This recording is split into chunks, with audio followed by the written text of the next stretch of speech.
Assalamualaikum warahmatullahi wabarakatuh. Alhamdulillahi rabbil alamin, wassalatu wassalamu ala nabiyyina al-mab'us rahmatan lil alamin. Wa ba'd. Puji dan syukur kita atas kehadirat Allah Subhanahu wa taala yang telah memberikan kepada kita semua berbagai macam kenikmatannya, terutama nikmat keimanan, keteguhan hati di dalam berkeyakinan mentauhidkan Allah Subhanahu wa taala. Salam beserta salawat kita haturkan kepada baginda Nabi sallallahu alaihi wasallam, di mana Rasulullah sallallahu alaihi wasallam yang telah berusaha memperjuangkan daripada Islam ini hingga sampai kepada kita semua, menikmati keindahan daripada di atas tauhid, kebahagiaan di atas keimanan kepada Allah Subhanahu wa taala. Alhamdulillah, kita lanjutkan pada surat berikutnya, yaitu surat Al-Adiyat. Surat Al-Adiyat. Di sini disebutkan bahwa makkiyatun aw madaniyah. Kita sebelumnya sudah sebutkan juga bahwa kalimat beliau makkiyah atau madaniyah sebuah isyarat bahwa di sana ada khilaf di kalangan ulama. Ada yang mengatakan surat ini makkiyah, turun sebelum turunnya sebelum hijrah ke kota Madinah. Sebagian ulama yang lain mengatakan bahwa ini adalah surat Madaniyah yang turun setelah Nabi sallallahu alaihi wasallam berhijrah. Firman Allah Subhanahu wa taala, wal 'adiyati dhabha fal muriyati qadha fal mughirati subha fa asarna bihi naq'a fa wasatna bihi jam'a. Wal 'adiyat, yang dimaksud di sini adalah, kata beliau, al-adiyat adalah demi beliau Allah Subhanahu wa taala bersumpah bahwa apa? Wal adiyat, demi kuda-kuda, al-adiyat demi kuda-kuda yang berlari begitu kencang, dhabha, hingga apa? Sebagian ulama mengatakan di sini apa? Mengeluarkan suara nafas. Mengeluarkan suara nafasnya, ngos-ngosan begitu, karena kencangnya larinya. Nah, wal adiyati dhabha, yang tentunya kuda yang dimaksud di sini adalah kuda yang digunakan dalam peperangan, bukan kuda yang dipakai nunggang pacuan kuda begitu. Kemudian Allah Subhanahu wa taala bersumpah dengan kuda-kuda yang dipergunakan ini di dalam, yang berlari kencang, yang dipergunakan di dalam peperangan. Yang kita sebutkan sebelumnya bahwa Allah Subhanahu wa taala tidaklah bersumpah dengan makhluknya kecuali di sana ada ibrah, ada pelajaran, ada hikmah. Dengannya kita dituntut untuk apa? Memahami hal tersebut. Dalam hal ini, ayat ini berbicara tentang apa? Tentang keadaan kuda-kuda itu berlari dengan kencang dalam yang dipergunakan untuk apa? Untuk berjuang di jalan Allah Subhanahu wa taala, mempertaruhkan nyawa, jiwa dan nyawa, harta di jalan Allah Subhanahu wa taala. Wal 'adiyati dhabha. Namun kemudian Allah Subhanahu wa taala menyebutkan tentang apa? Tentang al-adiyat, kuda-kuda ini yang berlari kencang. Fal muriyati qadha, yang kemudian saking kencangnya kuda ini larinya hingga apanya? Kaki kuda itu, sepatu kuda itu, sepatu kuda itu saking kencangnya, ketika dia menginjak melalui tanah yang bebatuan, maka mengeluarkan api. Mengeluarkan api. Tentunya kalau hanya di siang hari tidak, makanya nanti disebutkan subuh, di waktu subuh. Ini terlihat di saat apa? Saat gelap. Di saat gelap. Maka terlihat ke apa, saking kencangnya kuda-kuda ini lari, maka mengeluarkan apa, api, mengeluarkan api. Falmuriyati qadha, nah, falmugirati subha, apa, dan al-mugirat, kuda-kuda yang masuk ke dalam apa, yang menyerang, itu namanya agara yugiru, menyerang. Agara yugiru, menyerang. Nah, falmuriyati qadha, yaitu apa, falmugirati subha, yang mana kuda-kuda ini berlari kencang menuju kancah peperangan di subuh hari. Dan ini adalah kebiasaan Nabi sallallahu alaihi wasallam. Kebiasaan Nabi sallallahu alaihi wasallam ketika dia hendak menyerang suatu kaum, menyerang suatu kaum, dia sebelum salat subuh, maka Rasulullah sallallahu alaihi wasallam disebutkan dalam hadis, dia menunggu, dia memperhatikan apa yang akan muncul dari suara di sebuah negeri tersebut. Kalau muncul sebuah apa, terdengar darinya suara azan, maka dia tidak jadi menyerangnya. Dan ini apa, bentuk serangan, namanya hujum, peperangan yang mana orang Islam yang memulai menyerang, yang memulai menyerang. Karena peperangan kan kita tahu ada namanya jihad ad-difa',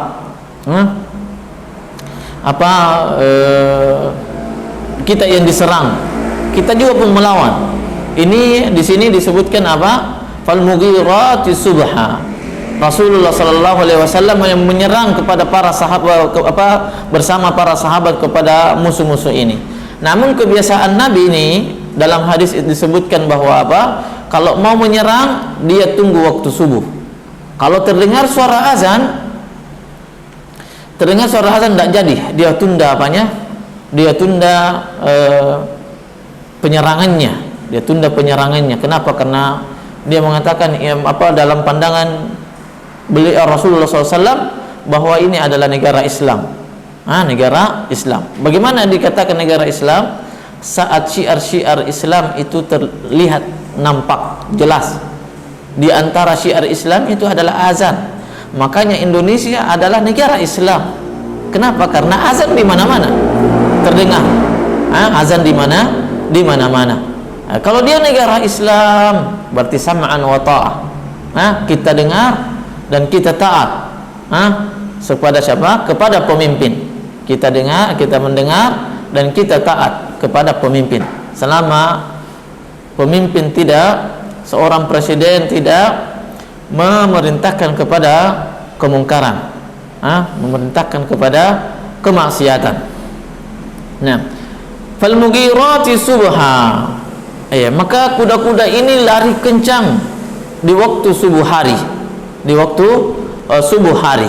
Yang kemudian saya lupa lafaz hadisnya, hadis yang berbicara tentang hal ini, penyerangan Nabi SAW di waktu subuh, itu diantara dalil yang menunjukkan apa, bahwa salat witir bukanlah wajib, bukanlah wajib, tetapi dia adalah sunnah muakkadah. Nah, fa'asarna bihi naq'a, yang kuda-kuda yang larinya kencang ini membuat apa, debu-debu berterbangan, berterbangan hingga tidak terlihat ini kuda, dia kencang begitu, saking kencangnya kuda tidak terlihat. Namun dia kemudian apa, fa'asarna bihi naq'a, fawasatna bihi jam'a, yang kemudian kuda ini menyerang kemana? Langsung di pertengahan para musuh ini, langsung di pertengahan musuh. Fa'asarna bihi jam'a, mereka berkumpul musuh di sana, di sini menyerang. Maka mereka pun masuk langsung di tengahnya. Ini kalau ketika antum baca sejarah, siapa namanya itu, seorang wanita, dia masuk, kalau tidak salah Kanza, siapa, saya lupa namanya, dia masuk ke dalam medan perang, dia membelah musuh itu, semua yang ada di sebelah kiri kanannya dia tebas semuanya, sehingga menjadi beberapa kelompok yang di musuhnya. Yang kemudian apa? Ya, dan ini diantara bentuk kehebatan, keberanian dari orang-orang terdahulu dalam melawan musuhnya. Padahal pada saat itu semua orang terheran-heran. Siapa ini? Laki-laki siapa ini? Siapa orangnya ini? Perkasa, jago, pahlawan. Masuk ke dalam medan perang. Kemudian membuat musuh-musuh itu kocar-kacir, berpecah belah, nggak tahu mau lari kemana, mau lari kemana. Yang kemudian pada saat itu diambillah posisi yang paling baik kaum muslimin, membelah juga. Jadi dari depan menyerang ke belakang, kemudian maju lagi begini, maju mundur. Kemudian semua yang ada di sisi kirinya dia habisin. Pada saat itu semua orang pun terheran dan mempertanyakan siapa orang ini.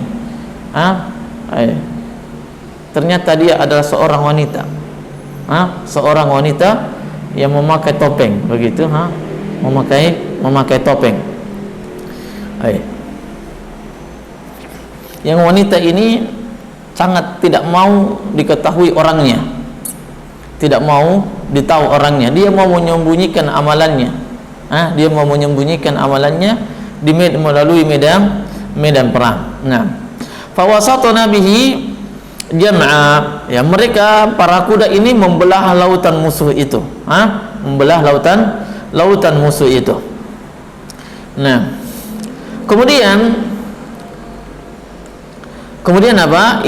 Firman Allah Subhanahu wa taala, innal insana lirabbih lakanud, sesungguhnya manusia lirabbih lakanud, ya, terhadap Rabbnya mereka kufur, kufur nikmat. Dia ingkarin kenikmatan itu, dia ingkarin kenikmatan tersebut.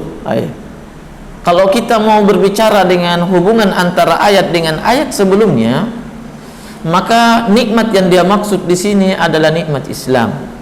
Kenapa? Karena peperangan terjadi ini, peperangan dilakukan di mana? Peperangan dalam Islam, di dalam Islam. Ya, kuda-kuda tadi berlari itu yang ditunggangi oleh kaum muslimin, sehingga innal insana li rabbih lakanud, sesungguhnya manusia itu lakanud, kufur nikmat yang diingkari oleh manusia itu apa dia? Islam itu sendiri. Perhatikan saja bagaimana perjuangan para sahabat terdahulu bersama Rasulullah SAW masuk dalam medan perang. Namun kemudian kita ternyata saat ini tinggal menikmati saja Islam. Mau mengambil atau tidak, semuanya sudah terpaparkan di dalam buku-buku para ulama, nasihat-nasihat para ulama. Bahkan sekarang media semuanya berbicara. Kita tidak bisa luput dari media yang berbicara tentang bagaimana itu Islam, apa hukum-hukum yang harus dipelajari dalam Islam, bagaimana keyakinan yang benar dalam Islam. Maka ini semua majunya teknologi, kemudahan seseorang untuk mencapai, untuk memahami syariat Allah Subhanahu wa taala, ini akan bagaikan dua mata pisau yang memiliki dua mata. Saat kita memfungsikan dengan baik, maka dia akan berbuah kenikmatan. Tetapi saat kita tidak menggunakannya untuk dalam rangka mendekatkan diri kepada Allah, memahami Al-Quran, memahami hadis Rasulullah, memahami hukum-hukum yang wajib untuk kita ketahui secara pribadi, pribadi pada tiap orang, maka ini akan apa? Maka akan berubah menjadi kenikmatan kalau kita mempergunakannya. Tapi kalau ternyata tidak, maka apa jadinya? Maka dia akan menjadi sebuah musibah, Dahulu mungkin kita belum ada kayak sekarang HP dan seterusnya. Dengannya kesulitan bagi kita kalau tidak memahami melalui bahasa Arab, atau tidak ada seorang ustadz yang jadi tempat kembali saat kita tidak mengetahui suatu perkara dalam Islam. Tapi saat ini sangat mudah, tinggal nelpon saja, gampang, tinggal bertanya, dan kita pun mungkin mengetahui bahwa ini ustadz begini dan seterusnya. Pemahamannya, keilmuannya sangat mudah. Intinya semua alat yang sekarang, keberadaan alat elektronik saat ini itu menjadi landasan untuk bisa kita melangkah lebih dalam rangka memahami Al-Quran dan hadis Rasulullah SAW, memahami Islam. Bukan berarti itu menjadi batasan. Itulah inti saat kita belajar mungkin agama, bahwa boleh kita melalui merasa mencukupkan diri saja dengan barang elektronik, HP dan seterusnya. Mencukupkan diri itu sebenarnya tidak pantas. Tapi itu akan menjadi menjadi satu tangga untuk melangkah dalam memahami agama Allah Subhanahu wa ta'ala. Nah, innal insana lirabbih lakanud, sesungguhnya manusia itu terhadap Rabbnya mereka kufur, mengingkari, kufur terhadap nikmat dan mengingkari kenikmatan itu, tidak mau beriman kepada Allah, tidak mau mempelajari agama Allah Subhanahu wa ta'ala. Namun ketika kita memahami bahwa innal insana lirabbih lakanud, ini adalah nikmat yang sifatnya secara umum, berarti manusia ini kufur terhadap Allah, terhadap rezeki yang dia peroleh. Apa saja rezeki itu? Ilmu, harta, jabatan dan yang lainnya.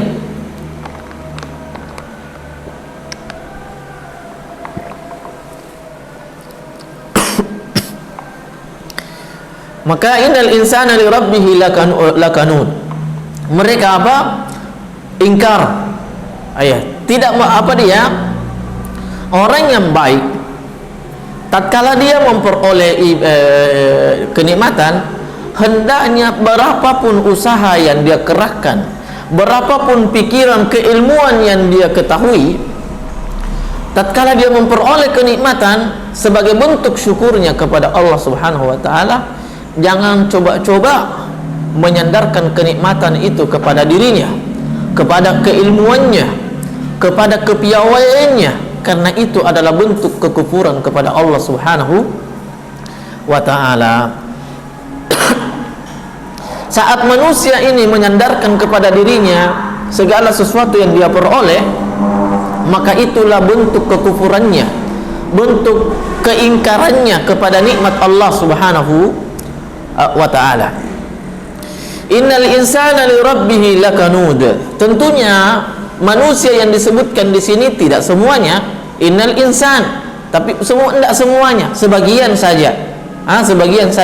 Sebagian manusia itu betul-betul ingkar, betul-betul kufur, tidak mau mengakui bahwa ini adalah pemberian Allah Subhanahu wa ta'ala. Ini bukan karena kekuatan saya, ini bukan karena keilmuan saya dan seterusnya. Keilmuan yang dimiliki seorang manusia itu adalah sebab, untuk memperoleh kemudahan, rezeki, harta dalam hidupnya. Bukan itu adalah kekuatan yang menjadi akhir, dengannya seseorang harus mencapai. Ketika seorang ingin mencapai rezeki harus berilmu, keilmuannya sekian, kemudian tatkala sudah sampai maka dia memperolehnya. Tetapi ilmu yang kita miliki adalah sebab untuk memperoleh atau kemudahan terhadap rezeki, kemudahan terhadap terhadap rezeki yang kita peroleh. Yang kemudian ketika kita perhatikan betapa banyak orang yang memiliki ilmu, lebih cerdas daripada kita, lebih kuat daripada kita, lebih hebat dalam berpikirnya, lebih jago dalam piawainya, maka namun kemudian tetap saja dia miskin, perolehannya pun tetap saja sedikit dibanding yang lainnya, menunjukkan bahwa ilmu yang kita itu miliki, kekuatan yang kita miliki, pikiran yang cemerlang mungkin kita juga miliki, maka itu semua adalah sebab kemudahan, sebab kemudahan memperoleh kenikmatan. Kita memang diberikan, ditentukan rezeki oleh Allah Subhanahu, rezeki kita ditentukan oleh Allah Subhanahu wa ta'ala. Tetapi akan lebih sulit tatkala kita tidak memiliki ilmu, dan akan lebih mudah saat kita memiliki ilmu tentang dunia, lebih mudah saat kita memiliki ilmu tentang ibadah-ibadah kepada Allah. Ilmu apa saja yang kita tidak sandarkan kepada Allah Subhanahu wa ta'ala, maka itu akan berbuah kepada kesombongan. Mau ilmu agama, ilmu dunia, semuanya akan berbuah kesombongan di hadapan Allah dan di hadapan manusia. Innal insana li rabbih lakanud. Sebagian manusia, sebagian ahli tafsir mengatakan bahwa Lakanud adalah bakhil, pelit. Bukan kufur artinya, tetapi apa?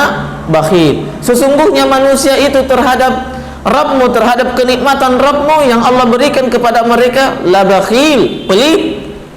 Pelit, tidak mau berbagi. Oleh karena itu sebagian, kalau tidak salah Al-Mughirah, seorang dari orang kafir itu, Al-Mughirah, dia tidak disebutkan bahwa apa? Bentuk kekufurannya, bentuk kebakhilan dan kepelitan, kekikiran mereka tidak pernah berbagi dalam hartanya, berbagi dalam makanannya. Dia makan semua perolehannya, dia makan dengan sendirinya. Ini kisah dari siapa? Ibnu Baz rahimahullahu taala, di antara ulama Rabbani yang disebutkan kisahnya bahwa beliau tidak pernah makan sendirian. Pasti dia ajak orang lain. Pasti dia ajak orang lain. Bukan berarti dia makan sendirian, dia yang ditraktir. Tidak. Orang Arab tidak suka ditraktir. Kalau Indonesia, kayak apalagi saya suka ditraktir itu. Nah, orang Arab tidak suka ditraktir karena itu aib bagi mereka. Menganggap aib. Kalau kita dianggap candaan, lebih keren. Kalau ditraktir. Nah, Syekh Ibnu Baz rahimahullahu taala itu di antara manusia yang apa? Yang tidak pernah makan dengan sendirian. Bahkan kucingnya pun dia ikut terus. Dia ikut terus makan bersamanya. Dan dia mengajak entah muridnya atau temannya, dia ajakin makan. Di mana? Di rumahnya, di luar dan seterusnya. Dia ajakin makan. Tidak pernah makan dia dengan istrinya saja, mungkin tidak. Dia makan dengan orang lain, bukan orang yang dalam rumahnya saja, tidak. Dia panggil orang. Dan ini adalah bentuk keberkahan dan apa? Bentuk kebahagiaan. Di antara faedah orang yang suka berbahagia, yang dia dapatkan di dunia ini sebelum dia meninggal adalah bahagia, adalah kebahagiaan. Nah, kebahagiaan. Innal insana li rabbih lakanud. Sesungguhnya manusia itu terhadap Rabbnya sangat pelit atas nikmat yang Allah berikan kepada mereka. Sangat pelit. Pelit untuk apa? Pelit terhadap Rabbnya dengan apa? Dengan ibadahnya. Pelit terhadap Rabbnya dengan bersedekah. Pelit dan seterusnya. Pelit. Allah Subhanahu wa taala menyebutkan bahwa manusia itu pelit.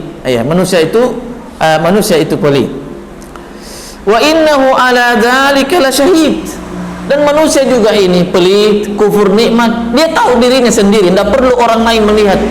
Tidak perlu orang lain mengatakan bahwa dia itu orangnya tidak bersyukur kalau dikasih nikmat. Dia orangnya itu tidak bersyukur kalau nikmat yang Allah berikan sedikit. Tidak perlu. Semua orang mengetahui dirinya masing-masing. Semua orang mengetahui dirinya masing-masing. Perhatikan kalimatnya, wa innahu ala dzalika lasyahid. Manusia itu sangat mengetahui, itu namanya syahid. Sangat mengetahui perihal akan dirinya, seberapa tinggi pelitnya, seberapa banyak pemberiannya, dia pun tahu. Pemberiannya ini karena apa, pelitnya ini karena apa. Dia manusia itu sendiri yang tahu. Dia tahu dirinya.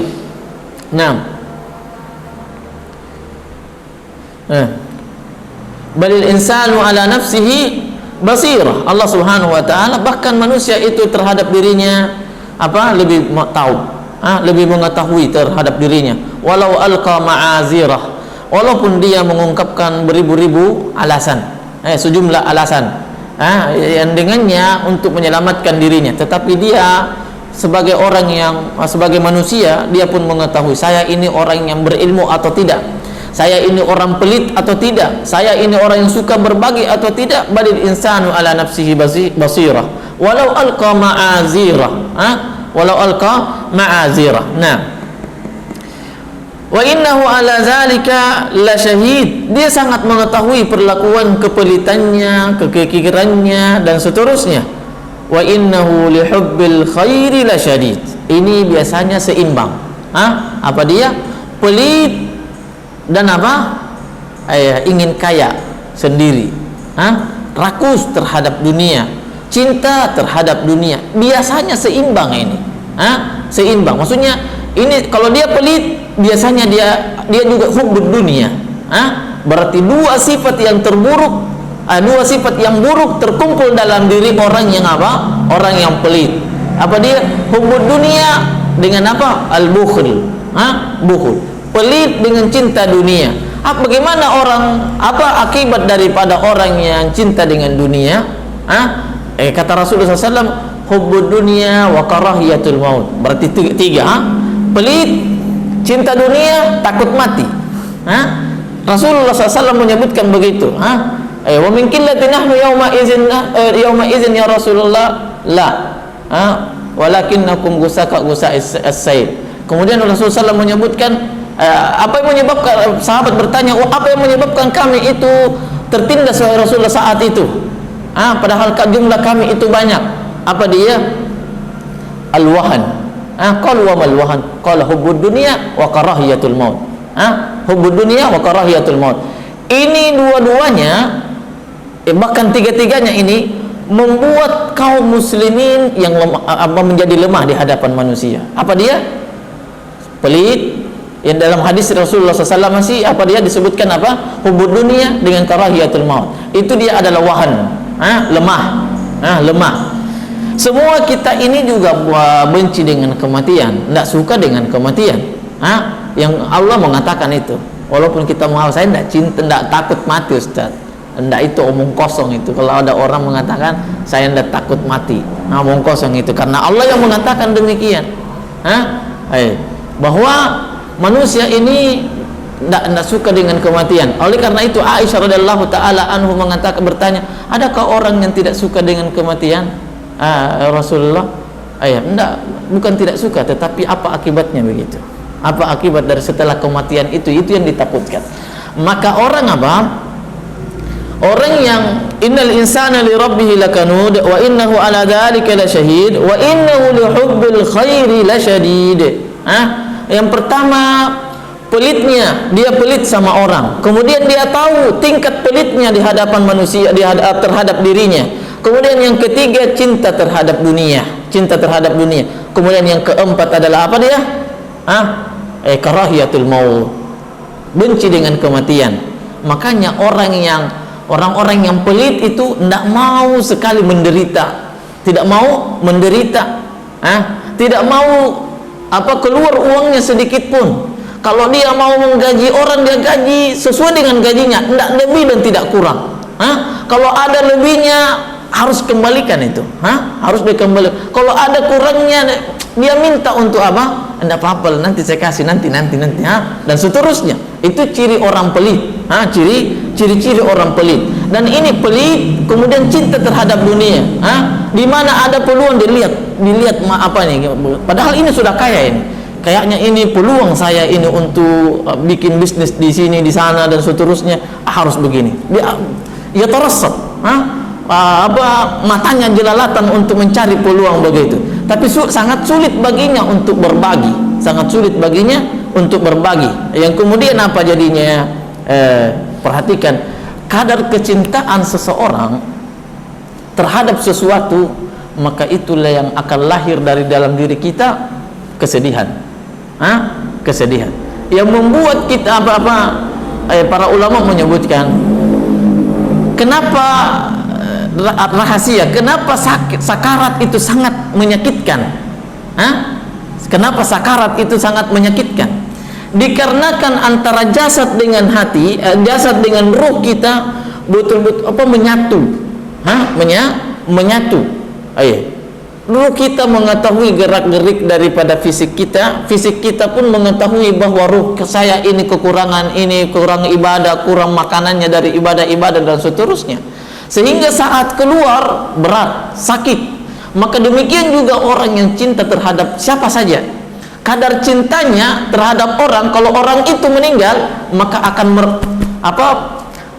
membuat hatinya sedih. Kesedihan inilah diukur dengan apa? Bisa ditahu bahwa demikianlah cinta dia terhadap orang itu yang meninggal. Maka demikian juga orang yang cinta terhadap dunia. Sedikit saja hartanya mungkin terbakar atau tabrakan, minta ampun, teriak-teriak di kiri kanan, minta tolong di mana-mana, padahal tidak pernah dia kenal tetangganya sebelum terjadi musibah. Tidak pernah dia tengok tetangganya sebelum terjadi musibah. Tapi ketika terjadi musibah pada hartanya, pada dirinya, pada keluarganya, apa yang terjadi? Kagetnya luar biasa. Kagetnya luar biasa. Kenapa? Takut hartanya habis, pakai biaya mobilnya mungkin. Takut hartanya habis dipakai berobat anaknya. Semua takut. Maka orang yang pelit di antara apanya? Di antara kesengsaraan yang dia peroleh adalah apa dia? Dia diliputi dengan rasa takut. Dia diliputi dengan rasa takut terhadap hartanya. Nanti jangan sampai berkurang, jangan sampai begini. Dan dia tidak mau banyak bergerak.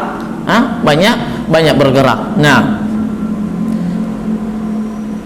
wa innahu lihubbil khairi lasyadid. Sesungguhnya manusia itu cinta terhadap dunia. Namun kemudian sangat cinta terhadap dunia. Namun kemudian Allah Subhanahu wa taala di sini menyebutkan bahwa harta dunia itu khair, baik. Di sini Allah menyebutkan bahwa dunia itu adalah baik. Wa innahu lihubbil khairi lasyadid.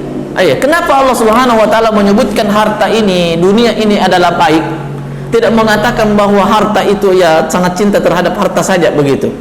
Yang kemudian Rasulullah sallallahu alaihi wasallam mengatakan law kanatid dunya ta'dilu janaha ba'udah ma syariba minhu kafir. Padahal dalam hadis disebutkan bahwa dunia ini tidak punya arti. Namun kenapa Allah Subhanahu wa taala di sini menyebutkan bahwa dunia itu adalah khair, baik?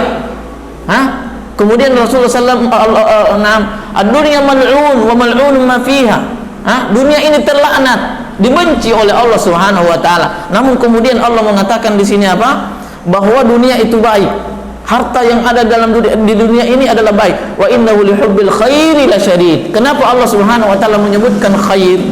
Ini bukan antara dunia dengan Allah Subhanahu wa taala, tetapi antara dunia dan di hadapan manusia. Bagaimana pandangan manusia terhadap dunia? Khair, baik. Baik. Ya, dikejar semuanya baik di hadapan manusia. Buktinya kita lalai dari beribadah kepada Allah gara-gara apa? Gara-gara dunia. Nah, afala ya'lamu idza bu'sira ma fil kubur? Tidakkah mereka tahu atau manusia ini mengetahui ya'lamu idza bu'sira, apabila dia dikeluarkan dari mana? Dari kuburan. Tidakkah mereka mengetahui ini?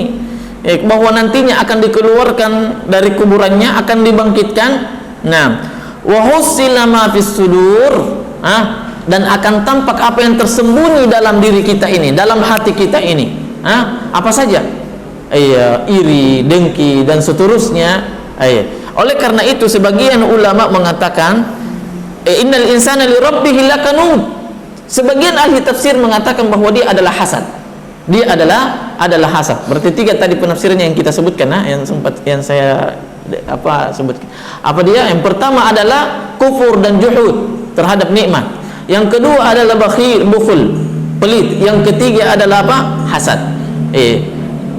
Kalau kita ini manusia ini banyak berseberangan, menjauh jarak antara yang satu dengan yang lainnya, itu bukan karena tidak punya harta. Tetapi dua-duanya memiliki harta, dua-duanya pun kaya. Tetapi kenapa saling menjauh padahal semuanya kenikmatan Allah berikan kedua-duanya? Dikarenakan di sana ada hasad. Satu tidak mau tersaingi. Kenapa? Karena mata itu juga akan pandangan manusia juga akan berpecah. Kalau satu orang saja kan itu saja yang dilihat, yang dihormati dan seterusnya. Tapi kalau dua orang kaya, maka pandangan ini terbelah menjadi dua. Menjadi satu ke sana, satu ke sini.